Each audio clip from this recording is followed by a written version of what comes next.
City న్యూస్కు స్వాగతం. నా పేరు కళ్యాణి. ప్రతి ఒక్కరూ చదువుతో పాటు తగు ఎంచుకున్న రంగంలో రాణించేందుకు అవసరమైన శిక్షణ పొందాలని రాజ్యసభ మాజీ సభ్యులు టీజీ వెంకటేష్ అన్నారు.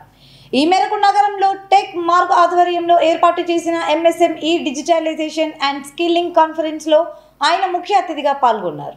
Hotel Maurya in Pranaya function హాల్లో టెక్ మార్క్ సంస్థ ఆధ్వర్యంలో ఏర్పాటు చేసిన ఎంఎస్ఎంఈ డిజిటలైజేషన్ అండ్ స్కిల్లింగ్ కాన్ఫరెన్స్లో ముఖ్య అతిథిగా రాజ్యసభ మాజీ సభ్యులు టీజీ వెంకటేష్ పాల్గొన్నారు. ఈ మార్కుటెక్ సంస్థ వ్యవస్థాపకులు సతీష్ బాబు, సంస్థ టెక్నికల్ ఆర్కిటెక్ట్ వేణుగోపాల్ తదితరులు పాల్గొన్నారు.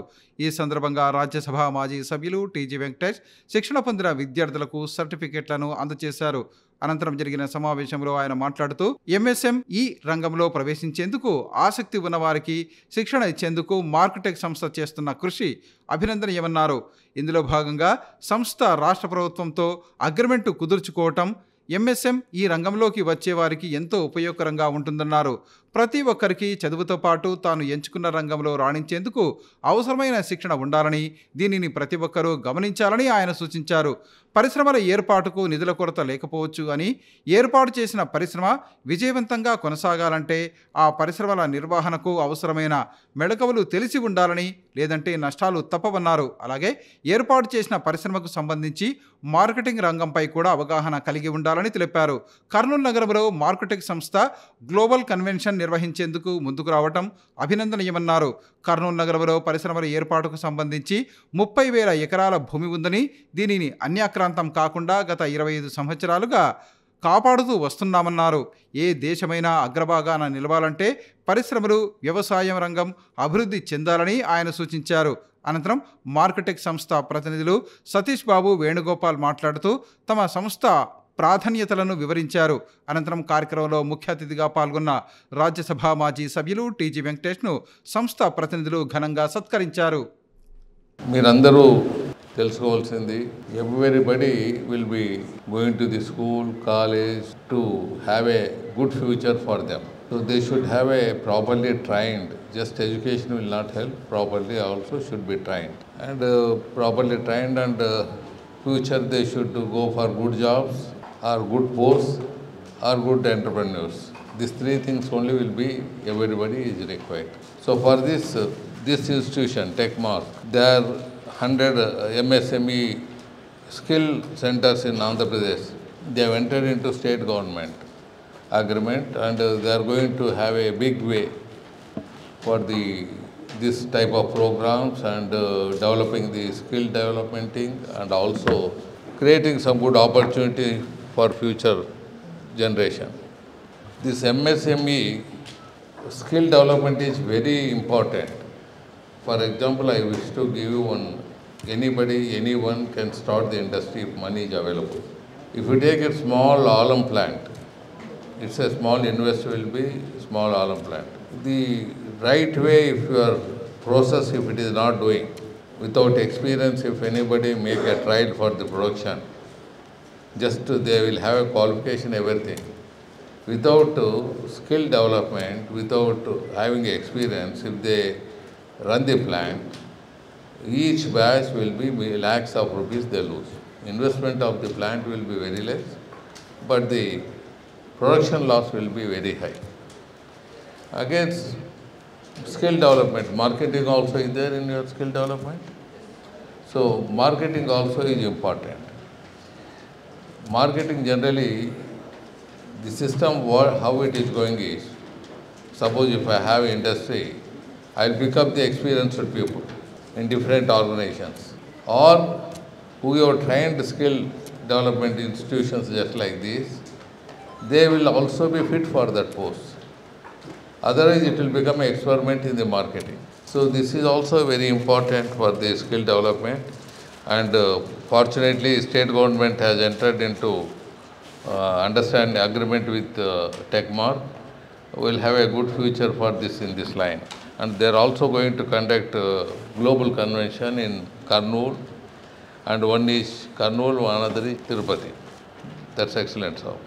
And only one thing is very important is the global convention, if they are going to do it, definitely our Kurnool will become a fortunate city and a number of entrepreneurs can develop here, and technically number of boys can be qualified.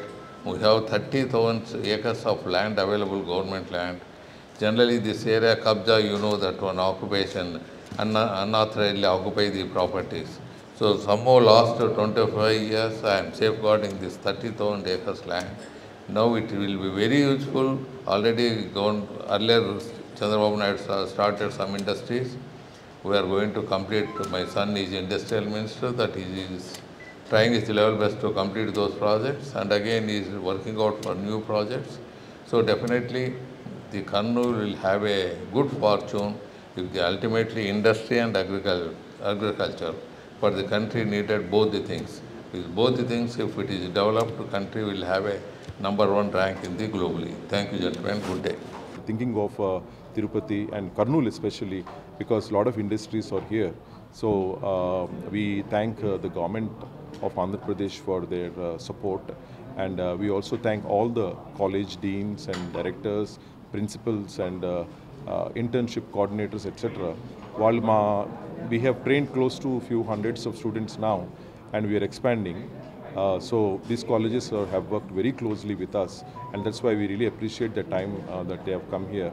Alage, this is actually an all India initiative. It is just not for Andhra Pradesh, but since we are from Andhra Pradesh, we started our initiative with Andhra Pradesh. Alage, memo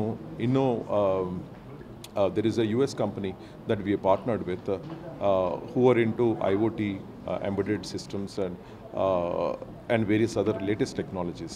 So వాటికి సంబంధించిన ల్యాబ్స్ని, IoT ల్యాబ్స్ని starting with Kurnool, then in Vizag and then in Vijayawada etc. మేము establish చేస్తున్నాము. ముఖ్యమంత్రి నారా చంద్రబాబు నాయుడు పరిపాలన దక్షత అందరికీ ఆదర్శప్రాయమని రాజ్యసభ మాజీ సభ్యులు టీజీ వెంకటేష్ అన్నారు. ఈ మేరకు నగరంలోని టీజీవీ కళాక్షేత్రంలో ఏర్పాటు చేసిన సీఎం చంద్రబాబు నాయుడు జన్మదిన వజ్రోత్సవ వేడుకల్లో ఆయన పాల్గొన్నారు. దినేష్ వన్ గత 5 ఏళ్ల పాలనలో వెనుకబడిన ఆంధ్రప్రదేశ్ రాష్ట్రం ప్రస్తుత ముఖ్యమంత్రి నారా చంద్రబాబు నాయుడు దశ నిర్దేశంతో ముందుకు వెళుతోందని మాజీ రాజ్యసభ సభ్యులు టీజీ వెంకటేష్ అన్నారు. గత వారం రోజులుగా టీజీవీ కళాక్షేత్రం ఆధ్వర్యంలో ముఖ్యమంత్రి జన్మదిన వజ్రోత్సవ కార్యక్రమాలు శనివారం శ్రీ వెంకటేశ్వర మహాత్యం పద్య నాటకంతో ముగిశాయి. ఈ కార్యక్రమానికి ముఖ్య అతిథిగా హాజరైన రాజ్యసభ మాజీ సభ్యులు టీజీ వెంకటేష్ మాట్లాడుతూ చంద్రబాబు నాయుడు రోజుకు 20 గంటలు కృషి చేస్తున్నారని అన్నారు. ఆయన పని, సేవ, అంకితభావంతో రాష్ట్రాభివృద్ధి పరుగులు పెట్టిందన్నారు. తాము యువకునిగా ఉన్నప్పుడు బీజేపీలో ఉన్నామని, దేశాభివృద్ధి కోసం కూటమి ప్రభుత్వం ఏర్పడటంతో పవన్ కళ్యాణ్, చంద్రబాబు, బీజేపీ కృషితో రాష్ట్రం మరింత ముందుకు వెళుతోందన్నారు. ఎన్టీఆర్ తర్వాత రాష్ట్రాన్ని అభివృద్ధిలో పరుగులు తీయించిన వ్యక్తి చంద్రబాబు అన్నారు. పారిశ్రామికవేత్త బీవీ రెడ్డి మాట్లాడుతూ 1982లో తెలుగుదేశం పార్టీ వ్యవస్థాపకుల్లో తాను ఒకడినని అన్నారు. 1988 వరకు పార్టీలో పనిచేసి ప్రస్తుతం ఆధ్యాత్మిక, పారిశ్రామిక రంగంలో కృషి చేస్తున్నట్లు తెలిపారు. ఎన్టీఆర్, చంద్రబాబు కృషితో రాష్ట్రం అభివృద్ధి పరుగులు తీస్తోందన్నారు. టీజీవీ కళాక్షేత్రం అధ్యక్షులు పత్తి ఓబులయ్య స్వాగతం పలుకుతూ గత వారం రోజుల్లో నగరంలోని 100 మంది కళాకారులకు సత్కారం చేశామన్నారు. వారం రోజుల పాటు చంద్రబాబు చిత్రపటానికి క్షీరాభిషేకం చేశామన్నారు. అనంతరం వెంకటేశ్వర మహాత్యం నాటకంలోని కళాకారులను టీజీ వెంకటేష్, బీవీ రెడ్డి సత్కరించారు. వివి రమణారెడ్డి దర్శకత్వంలో నాటక ప్రదర్శన ప్రేక్షకులను ఆకట్టుకుంది. అనంతరం టీజీవీ కళాక్షేత్రం ఆధ్వర్యంలో శనివారం నుండి మే 28 వరకు సంగీత, నృత్య, చిత్రలేఖనం, నాటకం వంటి అంశాల్లో శిక్షణను టీజీ వెంకటేష్ ప్రారంభించారు. నటరాజ చిత్రపటానికి పూలమాల వేసి చిన్నారులను ఆశీర్వదించారు. వీరి కార్యక్రమం ముగిసిన తర్వాత ప్రదర్శనలు ఏర్పాటు చేస్తామని తెలియజేశారు. కానీ మోడర్న్ వరల్డ్లో మనం చైతన్యమైతూ మనకు ఒక దశ చూపించే నాయకుడు కూడా కరువైంది. ఆ సమయాన మనకు చంద్రబాబు నాయుడు గారు ఉద్భవించారు. ఎన్టీ రామారావు గారు పార్టీ పెట్టినప్పుడు మేమంతా ఉన్నాం. బీవీ రెడ్డి గారు, మేము అందరూ ఉన్నాం. ఎన్టీ రామారావు గారు పార్టీ పెట్టినప్పుడు మాకు బోని ఇవ్వాలా, ఫస్ట్ నీ బోని కావాలి వెంకటేష్ గారు. బోని కోసం నేను ఒక 2 lakhs తీసుకోపోతే అక్కడ పక్కకు పెట్టేసి 1 lakh 1 rupee, ఆ 1 rupee వెతికి తీసుకొని వచ్చి మళ్ళీ 1 rupee పెట్టాం. ఇక్కడ అమౌంట్ ముఖ్యం కాదు, అప్పుడు ఆయన ఇచ్చిన గౌరవం మరోరాంది. పార్టీ పెట్టినప్పుడు బోని మీద కావాలని అంటే అది ఇంకా దానికి హద్దులు లేవు, ఆ ప్రేమకు హద్దులు లేవు. మరి అలాగే చంద్రబాబు నాయుడు గారు ఆయన వర్కింగ్ కండిషన్ డిఫరెంటు, ఆయన సేవ డిఫరెంటు. ఎవరు చెప్తే అది వినే రకం కాదు. ఆయనకు చక్కగా అర్థం చేసుకొని పరిపాలించే జ్ఞానం ఉన్నది ఆయనకు. అది సూపర్ స్పెషాలిటీ అయింది. చక్కగా వింటాడు, చక్కగా అర్థం చేసుకుంటాడు. నేను ఒక్కడే గొప్పోడు 24 గంటలు 20 గంటలు లేచి ఉంటాడని నేను అనుకునేవాడిని గత 40 సంవత్సరాలుగా. మా చంద్రబాబు నాయుడు గారు ఏం తక్కువ లేదు. ఆయన మాకన్నా ఎక్కువ కష్టపడతాడు, ఎక్కువ టయాన్ని వెచ్చిస్తాడు. చెన్నారెడ్డి గారు చీఫ్ మినిస్టర్గా ఉన్నప్పుడు 82, 83, 82లో ఆ టైంలోనే చంద్రబాబు నాయుడు గారు మా నందనం అపార్ట్మెంట్ గెస్ట్ హౌస్ ముందు వారి ఆఫీస్ పెట్టుకొని ఉండేవాళ్ళు. సుపరిచితులు. పార్టీల్లో ఆయనకు ఇంకా ఎక్కువ దగ్గర వచ్చారు. పార్టీలో వచ్చేప్పటికి ఆయన నాయకుడు, మనం ఒక కార్యకర్తం. మరి అలాగే ఇప్పటికీ మేము కార్యకర్తలుగా ఉన్నాం. ఆయన ముఖ్యమంత్రిగా కొనసాగుతూనే ఉన్నాడు. కొన్ని కారణాల వల్ల మేము బీజేపీలో పోవటం జరిగినప్పుడు దేశం క్రైసిస్లో ఉందని మోదీ గారు, హోమ్ మినిస్టర్ గారు, మీరు మాతో ఉండటం ముఖ్యము, దేశం క్రైసిస్లో ఉన్నాయి, కొన్ని రాజ్యాంగం పరంగా కొన్ని ఓటింగ్లు తీసుకునేది ఉన్నది, మీరు రావాలా అని ఆర్డర్స్గా చెప్తే అప్పుడు మనం బీజేపీలో ఉండటం. ఇంకా చిన్నప్పుడు బీజేపీ పార్టీలో ఉంటే మా జీవితం ఇలాగే బీజేపీలోనే కొనసాగించి ముగిస్తాం. ఒక్కసారి స్థిరత్వాన్ని మా తెలుగుదేశం పార్టీతోనే ఆయన స్థిరత్వాన్ని సంపాదించుకోగలిగాడు. రామారావు గారికి అల్లుడైంది ఒకటి, తర్వాత తనకున్నటువంటి శక్తి సామర్థ్యాలతో అందరినీ ఆకట్టుకొని పార్టీ పరంగా ఒక క్రమశిక్షణ కలిగినటువంటి వ్యక్తిగా ఆ రోజుల్లో మాకు చాలా సన్నిహితంగా ఉండేవాడు. ఆ పార్టీలో క్రమశిక్షణను ఆయనే రామారావు గారి దగ్గర తొందరపాటుతో ఏదన్నా విషయాలు జరిగినా కానీ విషయాన్ని మళ్ళా వాళ్ళకు అర్థమయ్యేటట్టు చెప్పి పార్టీని నడిపించినటువంటి ఒక సమర్థత కలిగినటువంటి నాయకుడు చంద్రబాబు. అటువంటి గొప్ప నాయకుడైనటువంటి చంద్రబాబు గారి యొక్క జన్మదినాన్ని పురస్కరించుకొని నేను కానీ వెంకటేష్ గారు కానీ మేమంతా సమకాలీకులమే. అంటే 5-6 నెలల తేడా ఉంది మాకందరికి కూడా, అంటే పుట్టినరోజుల్లో. కాబట్టి వారి యొక్క సమర్థత ఈనాడు మన ఆంధ్ర రాష్ట్రానికే కాకుండా భారతదేశానికి కూడా ఎన్నో విధాలుగా తన సేవలను అందిస్తూ వస్తున్నాడు. ఇప్పుడు రాబోయే రోజుల్లో ఇంకా గొప్ప దార్శకునిగా తయారైపోయి యావత్ భారతదేశానికి తన యొక్క సేవలను శక్తి వంచన లేకుండా అందచేయాలని చెప్పి వారికి ఎల్లవేళలా ఆ భగవంతుని యొక్క ఆశీస్సులు ఉండాలని చెప్పి కోరుకుంటూ, అలా మాలిక్ షెడ్డి సాయినాథుని యొక్క ఆశీస్సులు ఎల్లవేళలా వారికి ఉండాలని కోరుకుంటూ సెలవు తీసుకుంటాను. ఎన్నికల్లో ఇచ్చిన హామీ మేరకు మత్స్యకారుల సేవా పథకాన్ని ప్రారంభించడమే కాకుండా వేటా విరామ సమయంలో వారికి ప్రభుత్వం ఆర్థిక సహాయం అందిస్తుందని రాష్ట్ర మంత్రి టీజీ భరత్ అన్నారు. ఎన్నికల్లో ఇచ్చిన ప్రతి హామీలు కూటమి ప్రభుత్వం నెరవేరుస్తుందని ఆయన వివరించారు. ఎన్నికల్లో మాట ఇచ్చిన విధంగా ప్రతి ఒక్క హామీని తప్పకుండా నెరవేరుస్తామని రాష్ట్ర పరిశ్రమలు, వాణిజ్యం, ఫుడ్ ప్రాసెసింగ్ శాఖ మంత్రి టీజీ భరత్ అన్నారు. ఎన్నికల హామీ మేరకు మత్స్యకారుల సేవలో పథకాన్ని ప్రారంభించి వేట విరామ సమయంలో మత్స్యకారులకు ఆర్థిక సాయాన్ని 10,000 రూపాయల నుంచి 20,000 రూపాయలకు పెంచి విడుదల చేయడం జరిగిందని ఒక ప్రకటన ద్వారా మంత్రి తెలిపారు. ఈ పథకం ద్వారా 1,29,178 మంది మత్స్యకార కుటుంబాలకు లబ్ధి చేకూరుతుందని మంత్రి పేర్కొన్నారు. సముద్రంలో వేట నిషేధ సమయంలో మత్స్యకారులు ఇబ్బందులు పడకుండా ఆర్థిక సాయం చేయాలని తమ ప్రభుత్వం ఈ నిర్ణయం తీసుకుందన్నారు. గత పాలకులు ఫిషాంధ్ర పేరుతో 300 కోట్ల రూపాయలు ఖర్చు చేశారన్నారు. ఒక్క మత్స్యకారుని కుటుంబమైనా బాగుపడిందా అని ప్రశ్నించారు. 2014లో తొలిసారిగా తెలుగుదేశం ప్రభుత్వమే వేట నిషేధ సమయంలో మత్స్యకార కుటుంబాలకు భృతిని ప్రవేశపెట్టిందని, కూటమి ప్రభుత్వం రాకతో మత్స్యకారుల దశ మారిందని తెలిపారు. 2014-2019 మధ్య మత్స్యకారుల సంక్షేమం కోసం 788 కోట్ల రూపాయలు ఖర్చు పెట్టినట్లు తెలిపారు. రాష్ట్రంలో 68,396 మంది మత్స్యకారులకు నెల నెల పింఛన్లు అందిస్తున్నామని, మత్స్యకారులు చేపల వేట సమయంలో మరణిస్తే 10 లక్షలు ఎక్స్గ్రేషియా చెల్లిస్తున్నామన్నారు. అంతేకాకుండా వేటకు వెళ్లే బోట్లకు లీటర్ డీజిల్పై ₹9 సబ్సిడీ ఇస్తున్నట్లు తెలిపారు. చేపల ఎగుమతుల్లో మన రాష్ట్రం ముందు వరుసలో ఉందన్నారు. రాష్ట్రంలో 555 మత్స్యకార గ్రామాలు ఉన్నాయని, దేశంలో ఉత్పత్తి అయ్యే మత్స్య సంపదలో 29% మన రాష్ట్రం నుంచే ఉంటుందన్నారు. మత్స్య ఉత్పత్తుల ద్వారా 16.50 లక్షల మందికి ఉపాధి లభిస్తోందని పేర్కొన్నారు. చేపల పెంపకం వల్ల ఎన్నో లాభాలు ఉన్నాయని, ప్రజలు ఆరోగ్యంగా ఉండాలంటే చేపలు తినాలని మంత్రి పేర్కొన్నారు. మిలిటరీ కాలనీ సమీపంలో రాయల స్పోర్ట్స్ ఆధ్వర్యంలో ఏర్పాటు చేసిన క్రీడా మైదానాన్ని సద్వినియోగం చేసుకోవాలని జిల్లా జడ్జి ఖబర్దీ కోరారు. ఈ మేరకు రాయల స్పోర్ట్స్ ఆధ్వర్యంలో ఏర్పాటు చేసిన క్రీడా మైదానాన్ని ఆయన జిల్లా కలెక్టర్ ఎస్పీతో కలిసి ప్రారంభించారు. మిలిటరీ కాలనీ సమీపంలో రాయల్ స్పోర్ట్స్ను జిల్లా ప్రిన్సిపల్ అండ్ సెషన్స్ జడ్జి ఖబర్దీ, తెలంగాణ రాష్ట్రంలోని మేడ్చల్ జిల్లా principal and sessions judge Sridevi, జిల్లా కలెక్టర్ రంజిత్ బాషా, జిల్లా ఎస్పీ విక్రాంత్ పాటిల్ ప్రారంభించారు. ఈ సందర్భంగా జిల్లా ప్రిన్సిపల్ అండ్ సెషన్స్ జడ్జి మాట్లాడుతూ రాయల్ స్పోర్ట్స్ను కర్నూలులో ఏర్పాటు చేయడం చాలా సంతోషంగా ఉందన్నారు.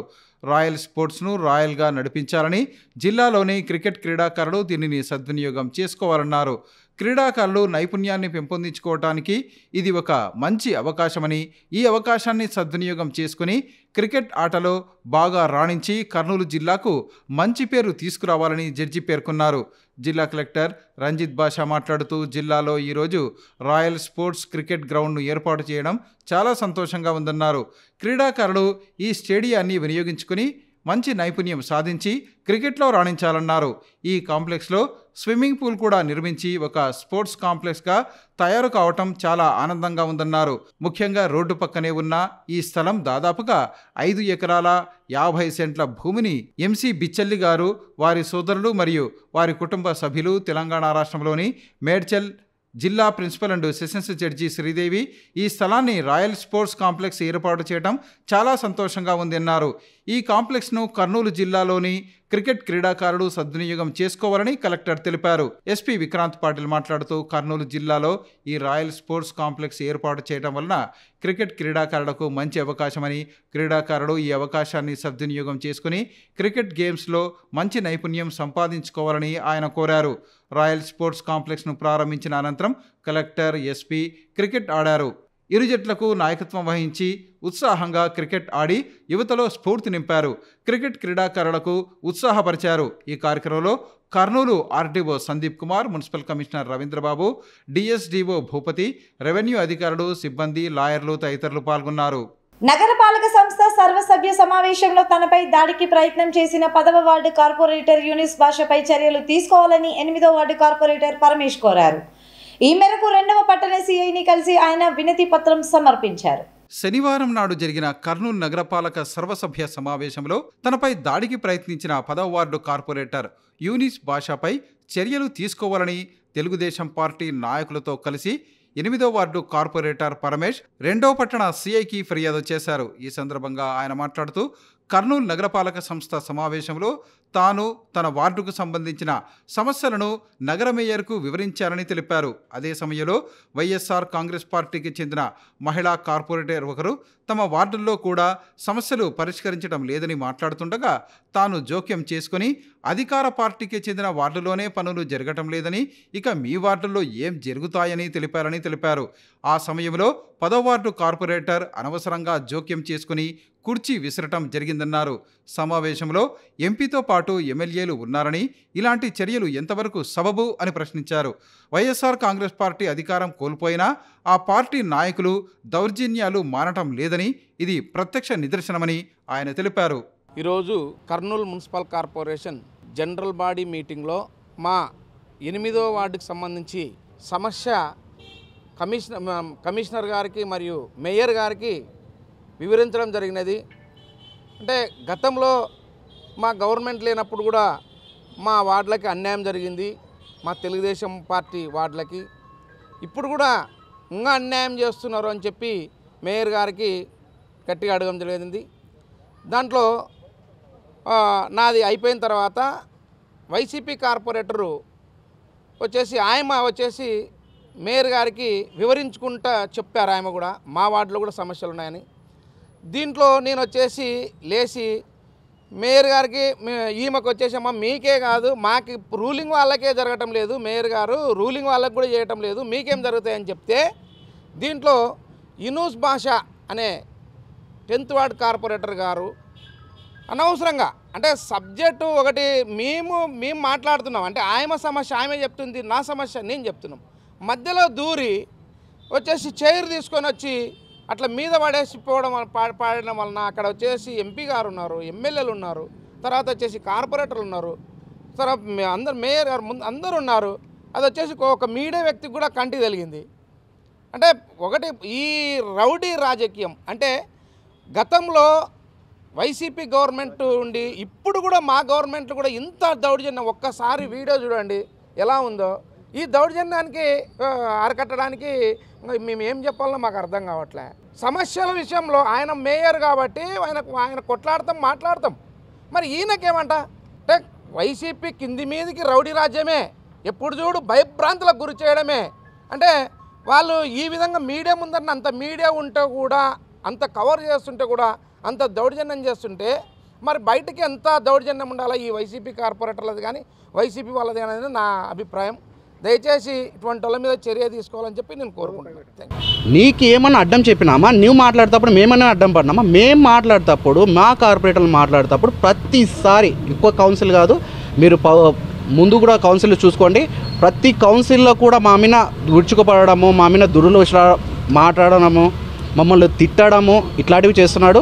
మేము తట్టుకోలేక మేము కూడా చేయగలుగుతాం, అది తిట్టడము మాకు కూడా వస్తుంది, అది చేయకూడదు అని చెప్పి చట్టపరంగా చర్యలు తీసుకోవాలని చెప్పేసి ఈరోజు 2 టౌన్కి వచ్చేసి సీఏ గారికి కంప్లైంట్ ఇవ్వడం జరిగింది. ప్రతి కార్పొరేటర్ మున్సిపల్ కార్పొరేషన్ డబ్బు అంటే ప్రజల డబ్బు, అది ఆ డబ్బుని అంటే ఇంత రణంగా రౌడీ రాజ్యం మాదిరి ఇంత రణంగా చేస్తున్నప్పుడు వీళ్ళకి అనేది అర్థం కావడం లేదు.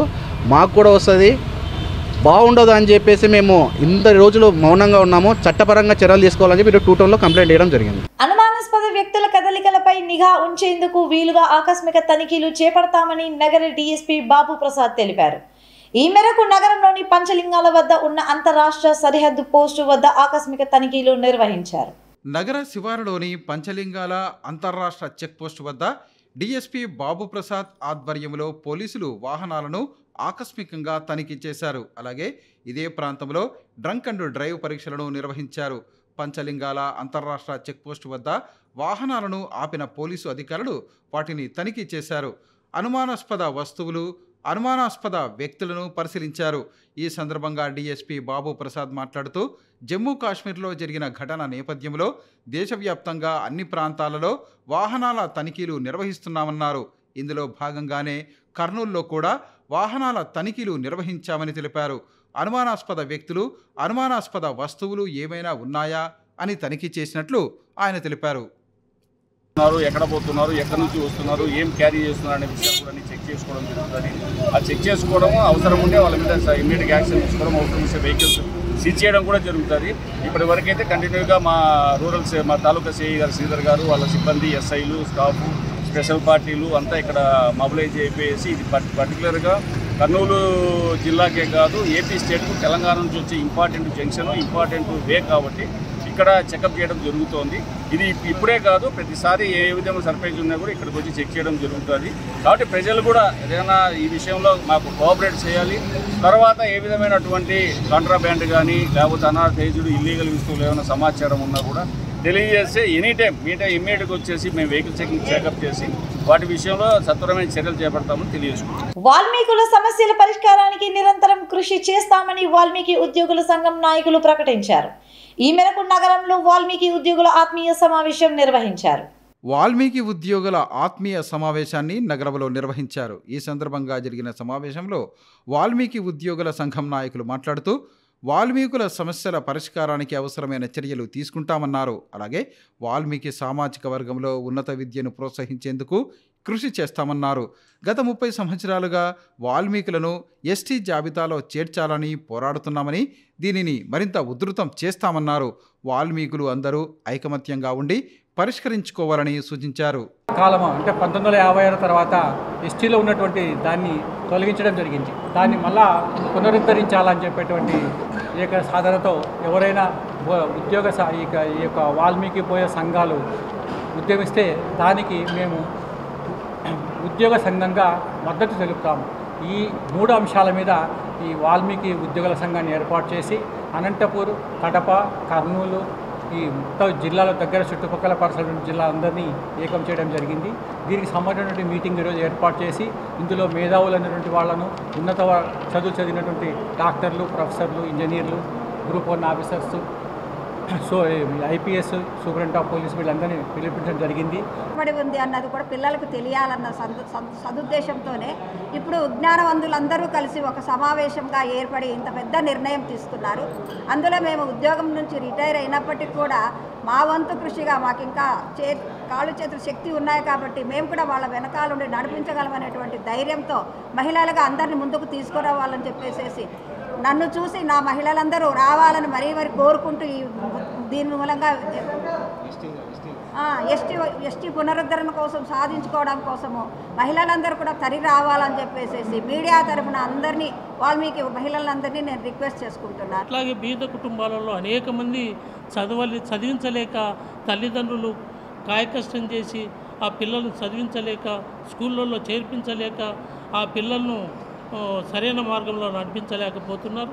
అట్లాంటి వాళ్ళకు కూడా మేము వాళ్ళను గుర్తించి ఆ పిల్లలను స్కూళ్ళల్లో చేర్పించి వాళ్ళ తల్లిదండ్రులను కూడా నచ్చజెప్పి ఆ బాధ్యతను కూడా మా సంఘము తీసుకుని ఆ పిల్లలకు సరైన మార్గంలో నడిపించేటువంటి ఒక మంచి ఉద్దేశంతో మేము పనిచేస్తున్నాం. విద్యార్థులు చదువుతో పాటు క్రీడలో రాణిస్తే మంచి భవిష్యత్తు ఉంటుందని 4వ ward TDP in-charge Ootla Ramesh అన్నారు.